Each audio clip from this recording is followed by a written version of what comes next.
노년에 가장 많이 나오는 후회 중 하나가 있습니다. 그때는 그렇게 될 줄 몰랐어요. 평생을 일해서 모은 재산, 집 한 채, 예금 몇천 혹은 작은 상가 하나. 그것이 당신의 삶이고 당신이 남기고 싶었던 것이었습니다. 자식이 결혼하고 아이를 낳고 힘들어 보일 때 부모 마음은 늘 같습니다. 미리 좀 나눠주면 편해지겠지. 그래서 생각보다 많은 부모들이 재산을 너무 일찍 넘깁니다. 집 명의를 바꿔주고 현금을 건네고 상속이 아니라 증여라는 이름으로 마음을 먼저 줍니다. 그런데 오늘 저는 당신에게 불편한 진실을 말씀하려고 합니다. 그 순간부터 관계의 힘은 조용히 바뀌기 시작합니다. 일부 재산 이전의 순간. 처음엔 어떨까요? 자식들이 뭐라고 할까요? 아버지, 어머니 고마워요. 저희가 잘 모시겠습니다. 이제 편히 계세요. 정말 그렇게 말합니다. 눈물까지 흘리면서요. 부모님은 생각합니다. 아, 이렇게 감사해 하는구나. 내가 이렇게 해주니 안심이 되는구나. 잘했다. 그런데 시간이 지나면 말이 바뀝니다. 이건 내 집인데요. 그건 내가 알아서 할게요. 부모님은 그냥 편히 계세요. 아주 미묘하지만 확실한 변화입니다. 처음엔 아버지, 어머니였던 호칭이 당신이 되고 처음엔 의논했던 일들이 알려만 드리는 일이 됩니다. 이부 부모를 밀어내려는 악의는 없지만 여기서 중요한 게 있습니다. 자식이 나빠진 게 아닙니다. 자식이 갑자기 차갑게 변한 게 아닙니다. 부모를 밀어내려는 악의는 없습니다. 하지만 이것이 냉정한 현실입니다. 재산의 주인이 바뀌면 말의 주인도 바뀝니다.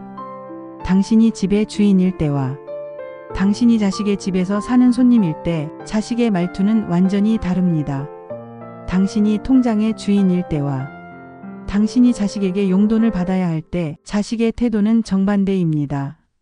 이게 인간의 본성입니다. 나쁜 것도 좋은 것도 아니라 그냥 인간의 본성입니다. 사람은 권력을 가진 사람을 존경하지 않습니다. 오히려 두려워합니다. 하지만 사람은 선택권을 가진 사람을 존경합니다. 존중합니다. 3부 재산의 진정한 의미. 여러분, 재산이 뭐라고 생각하세요? 많은 분들이 돈이라고 생각합니다. 하지만 노후의 관점에서 보면 재산은 단순한 돈이 아닙니다. 재산은 노후의 선택권입니다. 어디서 살지, 어떤 치료를 받을지, 누구와 거리를 둘지, 누구를 도울지, 누가 내 삶에 영향을 미치게 할지, 이 모든 선택의 힘은 재산이 손에 있을 때 유지됩니다. 재산이 손을 떠나는 순간 당신의 선택은 소중한 의견이 아니라 왜 그러세요? 라는 반발이 됩니다. 4부 첫 번째 원칙, 살아있을 때 전부 주지 마세요. 그래서 오늘 제가 제시하는 영리한 상속의 첫 번째 원칙은 이것입니다. 재산은 살아있을 때 전부 주지 마세요. 도와줄 수는 있습니다. 문제가 아닙니다. 생활비 지원, 전세 보증금 일부, 아이 교육비 도움까지는 당연한 부모의 사랑입니다. 하지만 명예 이전은 완전히 다른 문제입니다. 당신이 집의 소유자인 것과 당신이 그 집에서 사는 것은 하늘과 땅의 차이입니다. 당신이 통장의 주인인 것과 당신이 통장에 의존하는 것은 완전히 다릅니다. 명의는 단순한 법적 문서가 아닙니다. 명의는 힘입니다. 명의는 존엄입니다. 명의는 선택권입니다. 그래서 명의를 넘기지 마세요. 5부 두 번째 원칙, 조건 없는 증여는 하지 마세요. 두 번째 원칙입니다. 조건 없는 증여는 하지 마세요. 많은 부모들이 이렇게 말합니다. 너 믿고 준다. 가족인데 조건이 왜 필요해? 계약서 같은 거 쓰면 서운하지 않나? 이 말이 부모를 가장 빨리 외롭게 만듭니다. 왜냐하면 조건이 없으면 기준도 없기 때문입니다. 기준이 없으면 불만도 나타납니다. 당신이 도움을 청할 때 자식은 생각합니다. 부모님은 이미 충분히 주셨잖아. 더 주세요. 이것이 현실입니다. 하지만 조건이 있으면 어떨까요? 조건은 불신이 아니라 관계의 안전장치입니다. 거주권 보장, 생활비 지원 금액과 기간, 간병에 대한 약속. 이것들을 말이 아니라 문서로 남기세요. 그래야 부모도 편하고 자식도 편합니다. 당신이 도움을 청할 때 문서가 있으면 자식은 피할 수 없습니다. 그리고 자식도 어떻게 해야 할까? 고민할 필요가 없습니다. 정해진 길이 있으니까요. 6부 세 번째 원칙 단계적으로 이동시키세요. 세 번째 원칙입니다. 재산은 나누지 말고 단계적으로 이동시키세요. 많은 부모들이 모든 자식에게 공평하게 나눠줍니다. 맏형에게 얼마, 둘째에게 얼마, 막내에게 얼마. 공평하게요. 그리고 생각합니다. 이제 다 했다. 마음이 놓인다. 하지만 여기서 뭔가 놓치고 계신 겁니다. 한 번 해주면 관계는 끝나고 조금씩 남겨두면 관계는 이어집니다. 당신이 100을 한 번 해주면 자식들은 다 받았다고 생각합니다. 더 이상 부모와의 관계가 주고받는 것이 아니라 받은 것이 끝이 됩니다. 하지만 당신이 지금 50을 주고 5년 뒤에 30을 주고 10년 뒤에 20을 주면 어떨까요? 자식들은 계속해서 부모와 관계를 유지합니다. 왜냐하면 아직 더 있을 수 있으니까요. 이건 계산이 아닙니다. 이건 지혜입니다. 7부 네 번째 원칙 당당해지세요. 네 번째 원칙입니다. 재산 이야기를 미안해하지 마세요.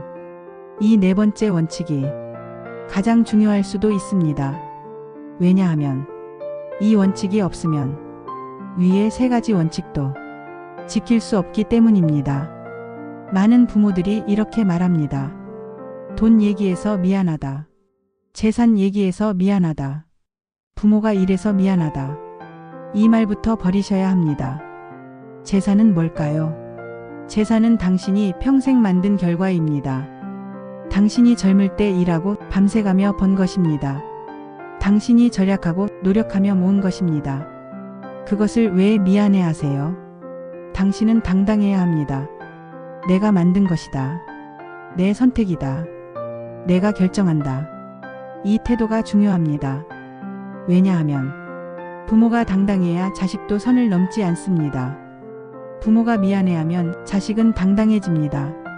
부모가 당당하면 자식은 조심스러워집니다. 이건 심리학이 아니라 인간관계의 기본입니다. 8부 구체적인 사례. 제가 구체적인 사례를 들어보겠습니다. 어떤 부모가 있습니다. 60세에 집을 자식 명의로 바꿔줬습니다. 이제 너희 집이다. 자식은 눈물로 감사했습니다. 그런데 75세가 되었을 때 어떻게 되었을까요?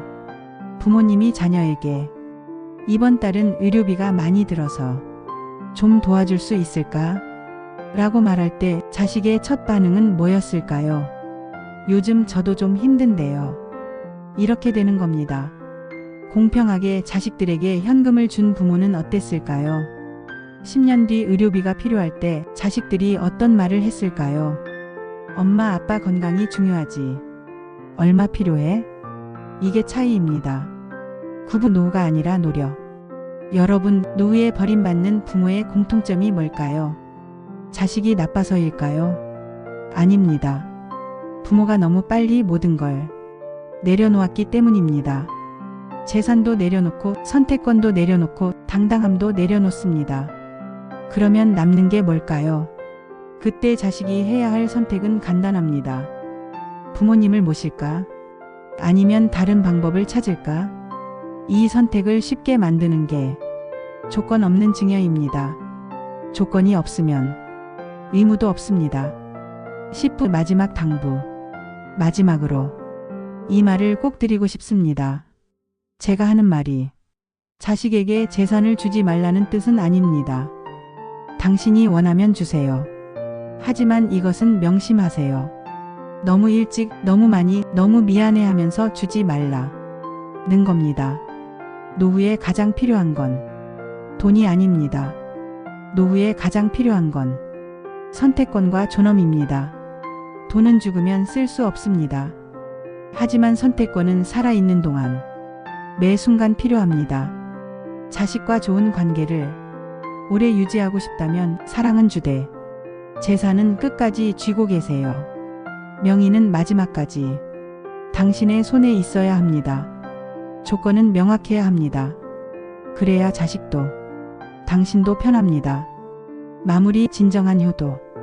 당신은 이미 충분히 주셨습니다.